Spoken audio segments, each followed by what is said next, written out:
வையத்து வாழ்வீர்கான் நாமும் நம்பாவைக்குச் செய்யும் கீரி செயல் கேளீரோ. பார்க்கடல் பையத்துயின்ற பரமனடி பாடி நெய்யுண்ணோம் பாலுண்ணோம் நாட்காலை நீராடி மையிட்டெழுதோம் மலரிட்டு நாம் முடியோம் செய்யாதன செய்யோம் தீக்குறளைச் சென்றோதோம் ஐயமும் பிச்சையும் ஆந்தனையும் கைகாட்டி ஒய்யுமாறெண்ணி உகந்தேலோரெம்பாவாய். திருப்பாவை முதல் பாட்டில் நோன்பு யாரை முன்னிட்டு நோற்பது என்று கூறி தோழியரை துயில் எழுப்பி அழைத்த ஆண்டாள் இந்த பாட்டில் நோன்பு நோற்பவர் செய்யக்கூடியவற்றையும் விலக்க வேண்டியவற்றையும் கூறுகிறார். இந்த வையத்தில் வாழும் பேறு பெற்றவர்களே வாழ்க்கையை அர்த்தமுள்ளதாக்கி வாழ வாழ்வில் கிடைத்தேற வேண்டிய வழியை ஆராய்ந்து திருப்பார்க்கடலில் கள்ளத்துயில் கொண்டு கண்வளரும் பரமனின் திருவடியை போற்றி பாடி நம் ஆச்சாரியர்களாகிய பெரியோர்களுக்கு இடுகின்ற தான ஐயத்தையும் துன்பத்தே உழல்வார்க்கு இடும் பிச்சையையும் நம் சக்தி உள்ளளவும் இட்டு மகிழ்வோம். இப்போது நமது நோன்புக்கு செய்ய வேண்டிய கிரியைகளை கூறுகிறேன், காது கொடுத்து கேளுங்கள். நோன்பு நோற்கத் தொடங்கிய பிறகு நாம் உடலுக்கு ஊட்டமும் உரமும் தரும் நெய் உண்ணக்கூடாது, பாலை உண்ணக்கூடாது. விடியற் காலத்தே உடற்தூய்மை பேண நன்னீரால் குளித்து வர வேண்டும். பின்னர் வழக்கமாக நாம் மேற்கொள்ளும் கண்ணுக்கு மையிட்டு அலங்காரம் செய்தல், கருங்கூந்தலிலே மலர் சூடி அழகு சேர்த்தல் ஆகியவற்றை நோன்பு காலத்தே விலக்குவோம். இவ்வாறு நம் முன்னோர்கள் எதை செய்யக்கூடாது என்று வைத்தார்களோ அவற்றை செய்யாதிருப்போம்.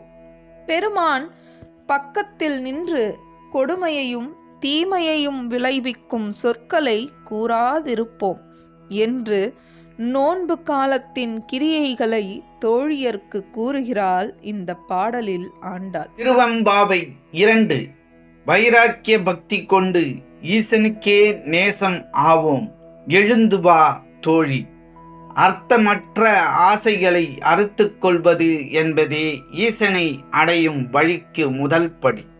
அப்படி குணத்தில் அறுத்து கொண்டு ஈசனை நோக்கி ஓடியவள் காரை பேயார். வைராக்கிய பக்திக்கு இவளுக்கு நிகரான பெண் ஒருத்தி இனியும் பிறக்கப் போவதில்லை என்று அறுதியிட்டு சைவ உலகம் சொல்லும்.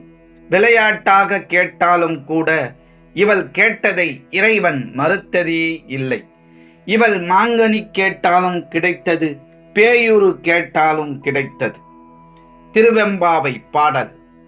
பாசம் பரஞ்சோதிக்கு என்பாய் ராப்பகல் நாம் பேசும்போது எப்போதும் இப்போதார் அமளிக்கே நேசமும் வைத்தனையோ நேரிழையாய் நேரிழையீர் சீசி இவையும் சிலவோ விளையாடி இயேசுமிடம் ஈதோ விண்ணோர்கள் ஏத்துதற்கு கூசும் மலர்பாதம் தந்தருள வந்தருளும் தேசன் சிவலோகன் தில்லை சிற்றம்பலத்துள் ஈசனார்க்கு அன்பார் யாம் ஆரோலோர் எம்பாபாய்.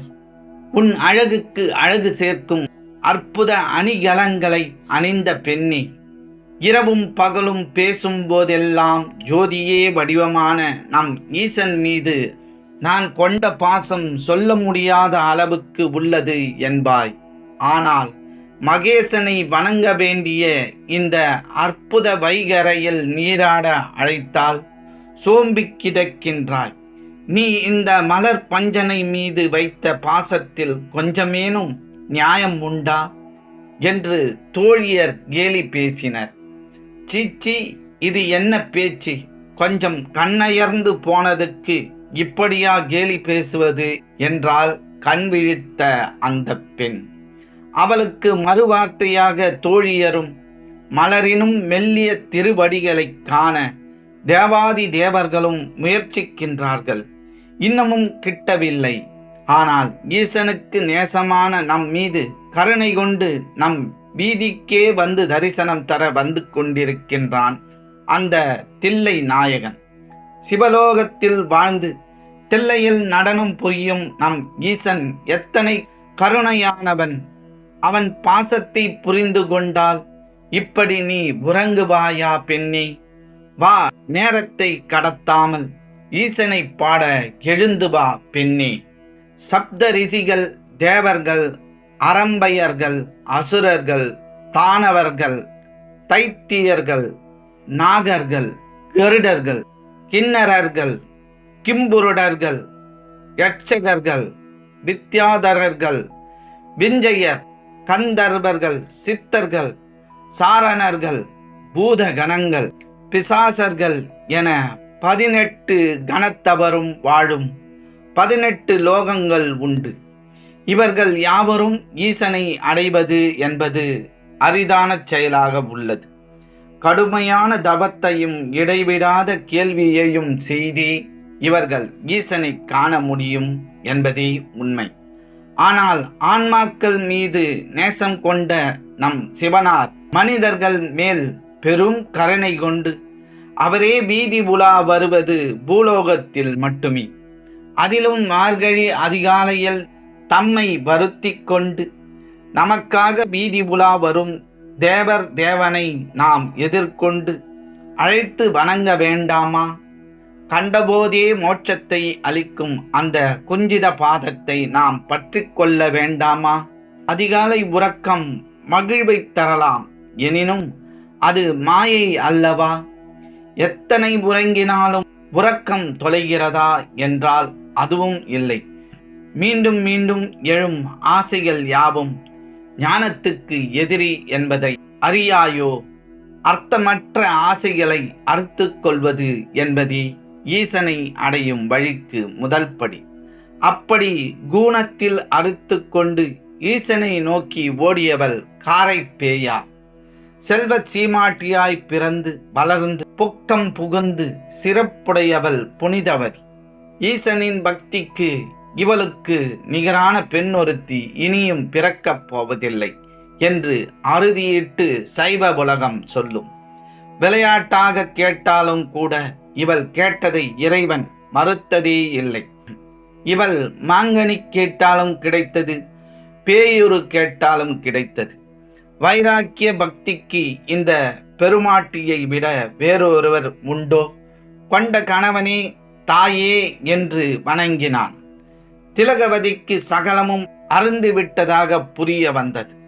அழிவில்லை, ஓலமிடவில்லை, தெளிவானவள் என்ன வேண்டும் என்று உணர்ந்து கொண்டாள். வேறு ஒருவரை தொல்லைக்கு உள்ளாக்கும் விதமாக தனது இளமையும் அழகும் மறைந்து போகட்டும், காண்பவர் விலகிச் செல்லும் விதமாக தசை அழிந்து எலும்பு துருக்கி பேயுரு கொள்ளட்டும் என்று வேண்டினாள். கிடைத்தது. இனி எவரோடும் எனக்கு பேச்சில்லை, எவரும் என்னிடம் பேச வேண்டியதில்லை என்று சகலமும் அறுத்தால் பாரத தேசம் எங்கும் தனியவளாக சுற்றினாள். கைலை வரை தலையால் நடந்து சென்று ஈசனை நேசத்தால் கலங்கடித்தாள். பிறப்பிலா பெருமானான நம் ஈசன் அம்மையே என்று என்பு உருக அழைத்ததன் காரணம் சைவ பெருமாட்டி காரைப்பேயாரின் வைராக்கிய பக்தி அன்றோ? பேயாரைப் போல சகலமும் துறக்க வேண்டாம். ஒரு நாளில் சில நிமிடமாவது ஈசனுக்காக ஒதுக்குவது நல்லது. அது நம்மை நாமே உணர்ந்து கொள்ளும் தருணம். அதிலும் உடலுக்கும் உள்ளத்துக்கும் மகிழ்ச்சி தரும் இந்த மார்கழி அதிகாலையில் நீராடி சிவாலயத்திற்கு சென்று ஈசனை வழிபடுவதால் ஈசனுக்கு நேசமானவராக நாம் மாறுவோம் என்பது உறுதி. அன்பிலும் கருணையிலும் ஈசனுக்கு நிகரான வேறு ஒரு தெய்வமும் இல்லை. எதை கொடுக்க வேண்டும், எப்போது கொடுக்க வேண்டும் என்ற தெளிவை கொண்ட நம் சிவம் நமக்காக எப்போதும் காத்திருக்கிறது. இந்த மார்கழி நாளில் சிவத்தை பற்றி கொள்வோம். இந்த பதிவினை பற்றிய தங்களுடைய மேலான கருத்துக்களை எங்களுக்கு பதிவிடுங்கள். அது மேலும் பல நல்ல பதிவுகளை தங்களுக்கு தர விழையும். மற்றும் ஒரு ஆன்மீக பதிவில் நாம் அனைவரும் சந்திக்கும் வரை உங்களிடமிருந்து நன்றியும் வணக்கத்தையும் கூறி விடைபெற்றுக் கொள்வது ஸ்ரீ ஞானவாசல் ஸ்ரீனிவாசன். நன்றி, வணக்கம். எங்களுடைய பதிவு உங்களுக்கு பிடித்திருந்தால் லைக் பண்ணுங்க, ஷேர் பண்ணுங்க. மீண்டும் தொடர்ந்து இது போல பல பதிவுகளை பார்ப்பதற்கு எங்கள் சேனலை சப்ஸ்கிரைப் செய்து பெல் ஐக்கானை கிளிக் செய்து கொள்ளவும். நன்றி, வணக்கம்.